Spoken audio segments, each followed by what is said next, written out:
buenas amigos televidentes, bienvenidos nueva vez a su programa Actualidad Preventiva. Arnaldo Sánchez Brugal y quien les habla, estaremos aquí compartiendo con ustedes esta hora, analizando la situación que tiene que ver con los delitos del crimen organizado y la prevención. ¿Cómo está, Arnaldo? Buenas, Andrés, una vez más aquí para compartir sobre estos temas, darle las gracias a nuestros seguidores, ¿verdad? Como hacemos todas las semanas, por estar con nosotros, por seguirnos, que cada vez vamos más en aumento. Pedirle también a los nuevos que se suscriban al canal, que le den a la campanita también para que le llegue las actualizaciones.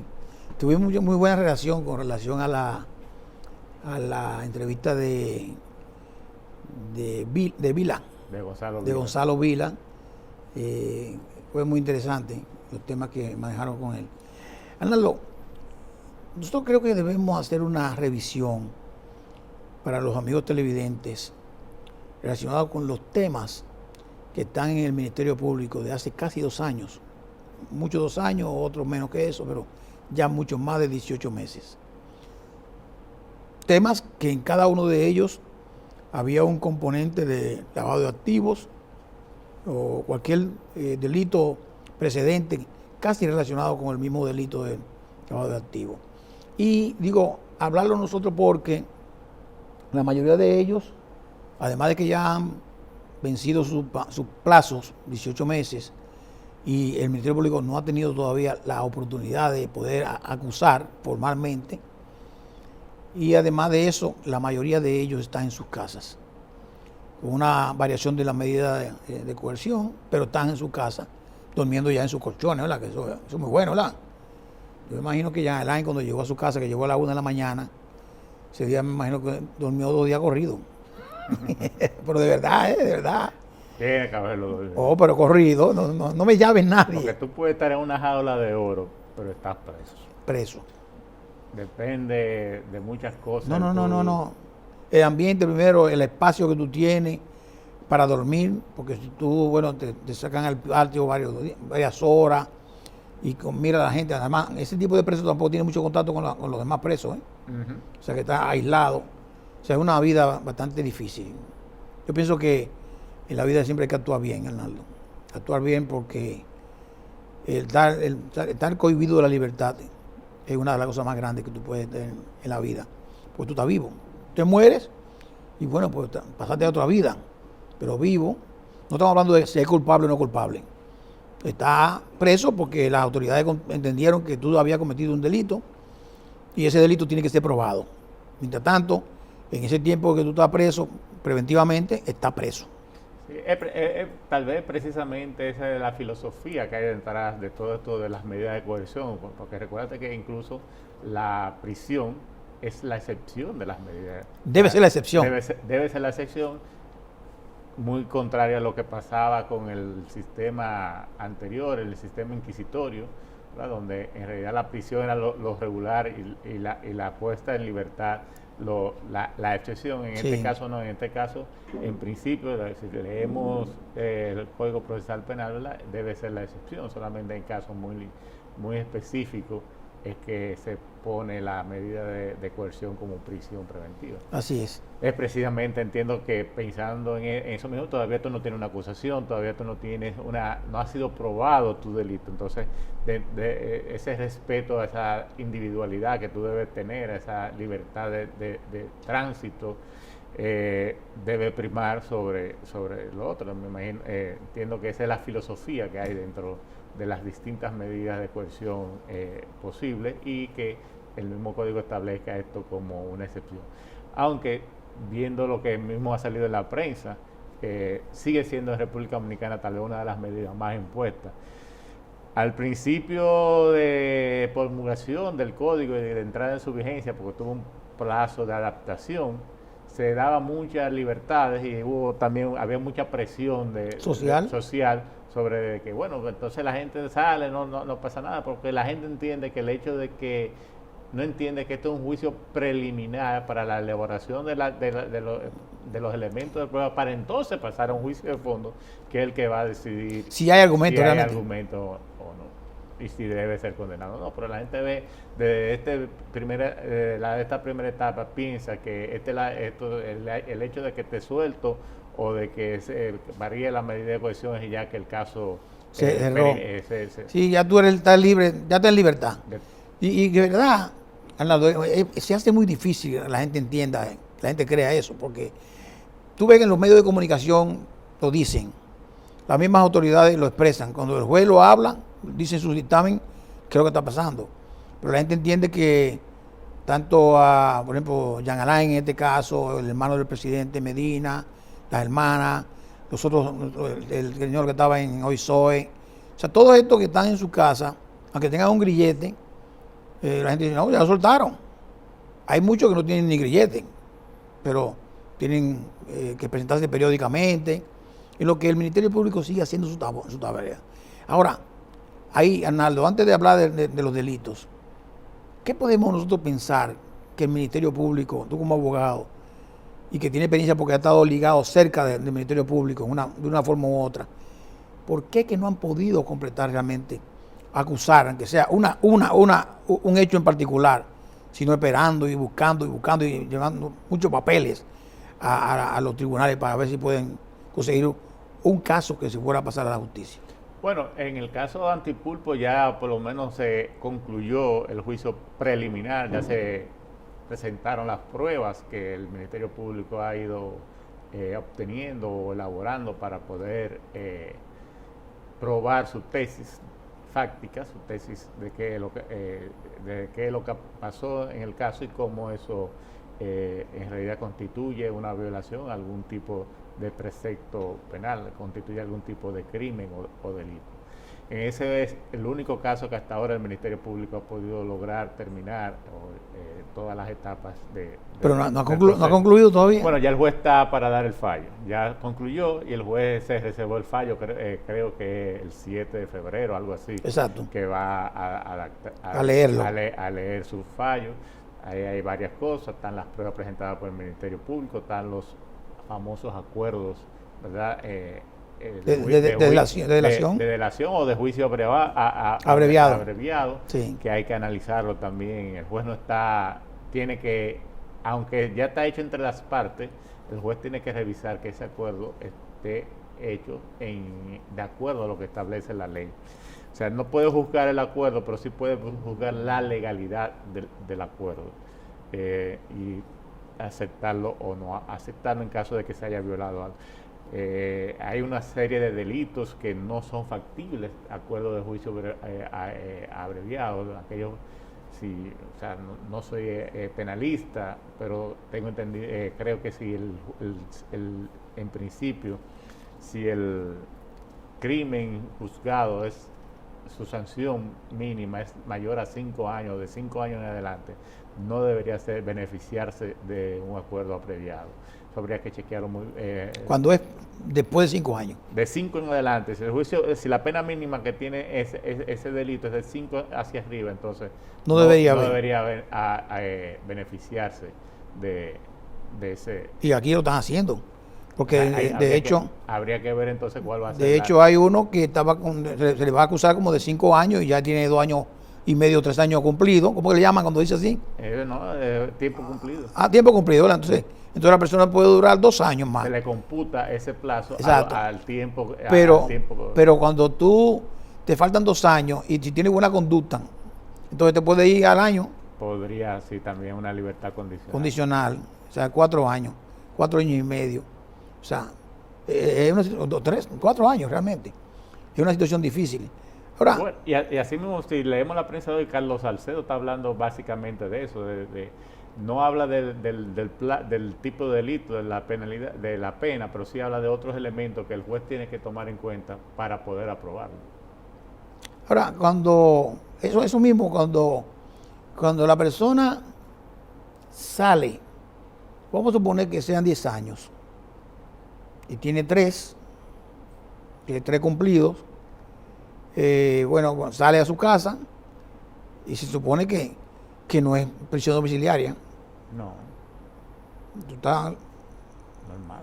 Es una libertad normal. Pura y simple. Pura y simple. Pura y simple. Esperando.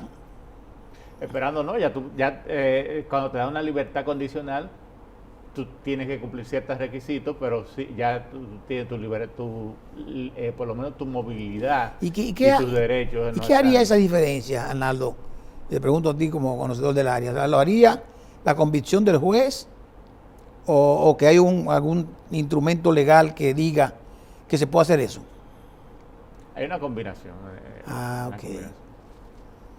Pucho, pero son muy benignas las cosas, ¿eh? Bueno, es que la idea de la sanción penal es el resarcimiento de la sociedad, no es el hecho de tampoco de tener a una persona eternamente sometida o bajo un criterio de prisión, aunque sí lo vemos, por ejemplo, en países como Estados Unidos, donde hay 30 años, cadena perpetua y ese tipo de cosas, pero la idea del legislador es el resarcir a la sociedad y la posible reinserción del criminal, ¿verdad?, a la sociedad, la reeducación de ese criminal en la sociedad, y la prisión en principio debe conllevar a eso. Si esa persona en su periodo que ha estado ahí, aunque no haya cumplido la totalidad, ha tenido buen comportamiento y logra demostrar que puede ser un ente útil en y reinsertarse a la sociedad, entonces por eso es que se le da la posibilidad de la libertad condicional. Y esa delaciones previadas, aquí no se llaman así, sino se llama juicio abreviado, ¿verdad? No, hay casos de juicios abreviados, hay casos de acuerdos donde tú declaras y te facilitan la... Pero en cada uno de los casos hay acuerdos, o sea, tú estás diciendo, sí, o estás devolviendo cosas. Porque en este caso en particular, hay gente que ha devuelto dinero en efectivo, millones de pesos en efectivo, bienes, muebles e inmuebles, que el Ministerio Público lo está recibiendo para resarcir, efectivamente. Esos bienes entran en la etapa de lo que es para luego ser vendido, ¿verdad? Sí. Que son los bienes, ¿cómo se llaman? Los bienes decomisados, que la ley está claramente estipulado para cómo se distribuyen esos recursos, pero real y efectivamente es un daño que está reparando ahí. Y como esa persona está devolviendo, como devolvió era director del OISOE, que devolvió un dinero, dijo que había recibido un dinero de una persona, no tenemos por qué, ya es público quién fue que le dio esos cheques, y que él tomó varios de esos, otros lo devolvió y lo usó para la campaña, o sea, pero lo está devolviendo. O sea, es una pena, Arnaldo, primero que la sociedad dominicana pueda ver esto. Es muy bueno, porque antes no ocurría y los temas no se debatían de esa naturaleza en los juicios aquí. Ahora son públicos, antes no era tan público. Tú tenías que tener una cámara puesta ahí, que te dejaran entrar a un periodista, pero ahora están en televisión y los juicios y la gente lo está oyendo. Y por la mañana la gente empieza a poner cosas en las redes. Pero cuando tú ves que un funcionario público al que un presidente le da un decreto y se supone que el presidente no es cómplice de eso, le dice, mire, jura usted que usted va a hacer cumplir las leyes de la República Dominicana, y por eso usted está siendo designado en este puesto para cuidar los bienes del Estado. Usted se convierte en ser un ciudadano común, en un administrador de pasivos. Usted administra recursos del Estado. Entonces usted tiene después que confesar que usted se puso en combinación con dos señores maleantes más, además, y se llevaba parte del presupuesto nacional. Pero la mayoría de las veces, Arnaldo, no es del presupuesto nacional que se lo cogen, no, sino que hay una colusión en la que yo acepto el dinero que viene como soborno o como cohecho, es dádiva, ¿verdad? Y lo acepto para favorecerte a ti en el contrato aquí con algo. Fíjate que no se está afectando realmente, si pudiéramos pensar en eso, no se está afectando los recursos del Estado. Se supone. Si no hay sobrevaluación. Correcto. Nada más es que ayúdame a que yo me gané este concurso. Y para eso te voy a dar tanto, porque yo tengo la posibilidad de no ganarlo. Oye bien, porque ahí está el hecho de corrupción. O sea, yo no gano, pero tú tienes que hacer que yo gane. Y para yo ganar, toma estos 150 millones de pesos. Porque el contrato es de millones de pesos, millones, miles de millones. Entonces, el costo de lo que yo estoy dando representa como una comisión que como mucho puede andar en un 5%. El famoso 10% de Joaquín Balaguer. Sí, o el 10, vamos a llevarlo al 10. Ahora con la indexación yo creo que le va a bajar un poquito ya, porque antes eran 10 porque eran muy pocos lo que valían las obras, pero ahora una obra, por ejemplo, de 2.000 millones de pesos, un 10% son mucho dinero. Entonces como que es fuerte decirle, bueno, coge un 10 de eso ahí. Pero fíjate que no estoy involucrando, se lo ganó el señor y lo que esperamos es que ese señor haga el trabajo bien. Porque ya si lo hace mal es otra cosa. Ya ahí hay otro hecho. ¿Qué tú piensas? Sí, la verdad es que visto de esa forma es algo a discutir, pero siempre estás creando, con la actuación, estás creando una situación desmeritoria o en desventaja hacia el otro, porque Claro. el otro que tenía el derecho de ganar, que con era que iba a la ganar, competencia. la competencia es una competencia desleal. Entonces Desleal. tú estás creando un perjuicio, aunque no estás perjudicando directamente al Estado dominicano, a los recursos Los del recursos Estado, del presupuesto. está creando sí una situación antijurídica contra los demás participantes en el proceso, lo que lo pone en desventaja, o sea que no es algo ético ni algo que a lo que debe aspirar cualquier funcionario público a realizar. Lo que tú puedes querer ayudar o beneficiar o tratar de facilitarle la vida a personas, ¿verdad? Pero no, sin perjudicar ni al Estado ni a los demás que están participando. Tú hablabas de cómo en los casos ya son públicos, se discuten, pero eso tiene sus ventajas y tiene sus desventajas, Sí. porque crea también una presión social en el mismo juzgador que para evitar ser cuestionado por la sociedad muchas veces no se atreve a tomar una decisión que vaya en contra de lo que la gente espera. de lo que la gente espera. Por ejemplo, en el programa pasado hablamos de doña Miriam, muy distinto a verdad a lo que históricamente, por ejemplo, se vio de parte de ella cuando era juzgadora, pero actualmente tenemos jueces que por la presión social no se atreven a tomar una decisión.